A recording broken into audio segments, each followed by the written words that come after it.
Good afternoon and welcome to the news at Lagos Television. I am Omoumi Okeo. President Bola Tinubu has been re-elected as the chairman of the Authority of ECOWAS Heads of State and Government. The president's mandate was extended at the 65th ordinary session of the Authority of ECOWAS Heads of State and Government in Abuja, following the decision of the leaders to ensure continuity and consistency in meeting targets on security, legalization, and development. In his acceptance speech, the president says it will focus on consolidating the values of democracy and upholding the interests of the regional body, which will clock 50 years in 2025. He also urged member states of the regional bloc to make financial commitments to help in the fight against terrorism in the region. The significance of these events and developments is being overshadowed by the multidimensional challenges that our region faces.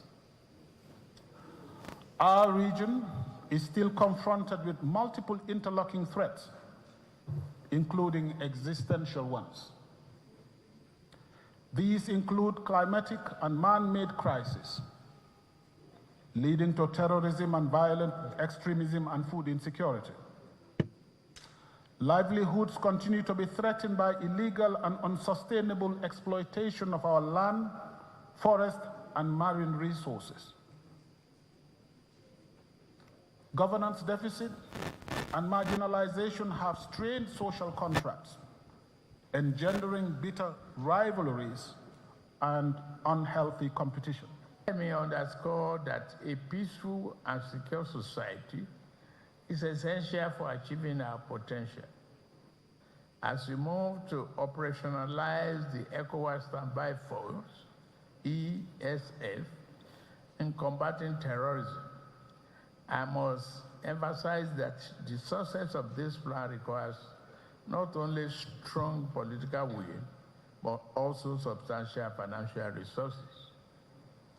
We must, therefore, ensure that we meet the expectations and recommendations set forth by our ministers of defense and finance in order to counter the insecurity and stabilize our region. The chairman of ECOWAS then appointed the president of Senegal, Bassirou Faye, and the president of Togo, Faure Gnassingbe, as special envoys to Burkina Faso, Mali, and Niger Republic. Now, Nigeria's First Lady, Senator Oluremi Tinubu, says women must be seen at the forefront of the food security campaign in the country. She stated this while unveiling her vegetable garden, which she planted to encourage first-time women farmers to join the ongoing Every Home a Garden competition. The First Lady, who has planted 7 vegetables, including water leaf, bitter leaf, lemongrass, and okra, says a little effort on the part of every individual will go a long way in reducing food insufficiency. She encouraged first-time women farmers all over the country to join the competition by planting a garden in their homes and ensure the produce is sufficient to feed them and their neighbors.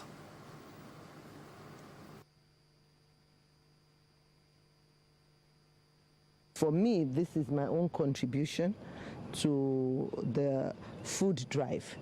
And I believe that everybody can do it. So get to work and, grow something in your house. And like some people will say, I don't have land, but they call it smart farming. You can grow anything in a bucket. Just grow something.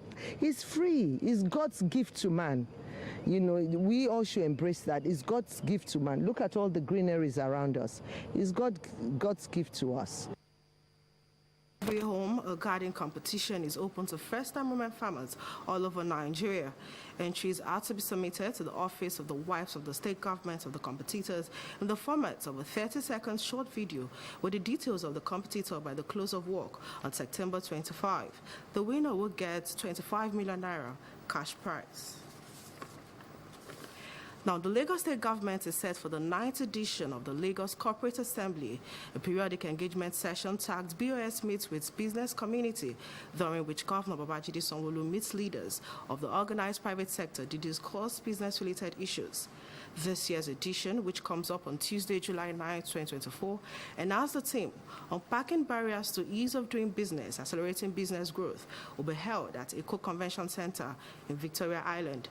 Speakers for the event include Governor of Central Bank of Nigeria, Olayemi Cardoso, Special Advisor to the President on Ease of Doing Business, and Presidential Enabling Business Environment Council, Jumoke Oduwole, and other prominent speakers. Commissioner for Commerce, Cooperative, Trade and Investment, Folashade Ambus Medibim says this edition of the Corporate Assembly is a fulfillment of the promise made by Governor Babajide Sanwo-Olu at the last edition to dedicate the upcoming assembly to unpacking the challenges that organizations doing business in Lagos encounter with institutions of the federal government. On his part, the State Commissioner for Information and Strategy, Gbenga Omotosho, says previous editions have recorded significant achievements, such as granting water licensing concessions to the organized private sector, including a 5-year arrears waiver and a 75% permit waiver by the state government. Talking education now, the Non-Academic Staff Union of Educational and Associated Institutions, NASU, and the Senior Staff Association of Nigerian Universities, SANO, have directed their members across the country to mobilize for a nationwide protest. This follows the recent breakdown of dialogue between the Ministers of Education and Labour and the Joint Action Committee of the two bodies. In a circular directed to all branch chairmen of the two unions, signed by the General Secretary of NASU and National President of SANO, the union says the protests will commence on July 9 across the state chapters of the Federation and a national protest in Abuja on July 18. They added that after the national protest, the JSC will meet to announce the date when the strike action will commence. The Director General of the National Emergency Management Agency, Zubaidu Umar, has activated all zonal, territorial, and operation offices of the agency nationwide to work with the state emergency management agencies within their areas of responsibilities in carrying out rescue operations and conduct assessments of the situation. A statement by the agency says the NEMA zonal, territorial, and operation offices are located in Lagos, Ibadan, Ekiti, Abuja, Minna, Jos, Enugu, Owerri, Port Harcourt, Edo, Uyo, Kano, Sokoto, Kaduna, Maiduguri, Yola, and Gombe. At the headquarters, NEMA says it also operates a toll-free line emergency contact line 080 call NEMA, in addition to all its social media platforms through which feedback from the members of the public can be received nationwide. Consequently, NEMA says search and rescue officers have been deployed across the state and have been providing the more desired support in the coordination of rescue operations with SEMAs and other stakeholders in recently flooded areas and communities.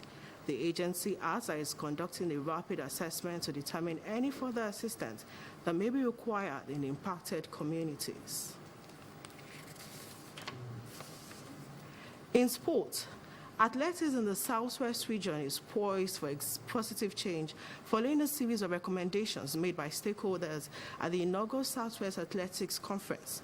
The two-day conference held in Abeokuta, Ogun State, marked a promising step towards advancing athletics in the region to foster talent development and create a vibrant sports ecosystem. We have details in this report.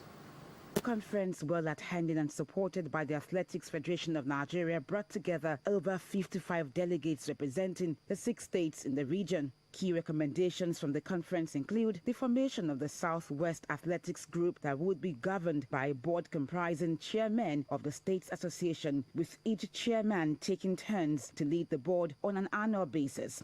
When a train starts moving, especially a train that has a purpose, those who are not here will eventually join us because it is not for any particular state. And what we are going to do will also, trickle down to those states that are not here. The conference called for the creation of a trust fund dedicated to supporting athletics programs and initiatives in the region. The stakeholders also advocated school sports programs and events to revamp the sports, attracting content development and ensuring visibility for sponsors through initiatives that contribute to a robust and consistent school sports calendar. Creating a business consciousness for athletics and sports in the Southwest. I've always said that this is a space that requires more people to get involved in. We cannot continue to complain about unemployment when so many entrepreneurs can come out of sports and be breadwinners and be multimillionaires overnight. The conference urged an end to the rivalry between the Ministry of Education and Sports Commissions, councils, as cooperation and collaborations are essential for promoting better performances among athletes, coaches and officials. Other recommendations include provision of incentives and motivational packages for athletes, coaches and officials. Additionally, the establishment of government scholarships and adopt a talent program aimed to nurture early-stage development and create opportunities for successful professional sports careers. As you can see today, the breakout sessions had the media talking about it, marketers are talking, the grassroots and school sports people are talking.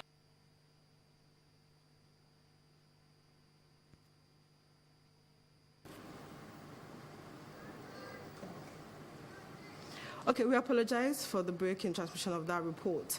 On the foreign scene, France Prime Minister Gabriel Attal is set to tender his resignation to President Emmanuel Macron after his party failed to win a majority in parliamentary elections. The Prime Minister, however, says if his resignation is refused, he's ready to remain in office as long as duty demands, with the Paris Olympics due to begin in 3 weeks.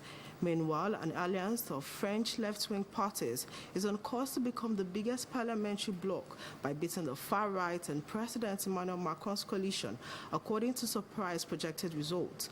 No one group won an absolute majority in the poll, plunging France into political limbo with no clear area to forming a new government 2 days before a major NATO summit and 3 weeks before the Paris Olympics.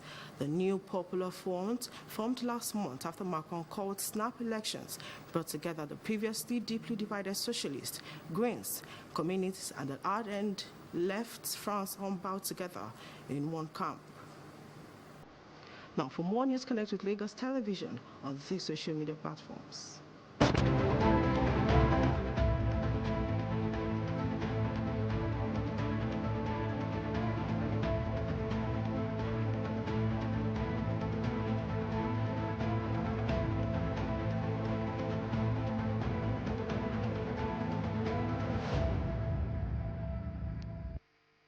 Please remember to call Lagos toll-free line 767 or 112 in case of emergencies. Thanks for watching the news at noon. I am Omowumi Okewu. See you again at 2 p.m.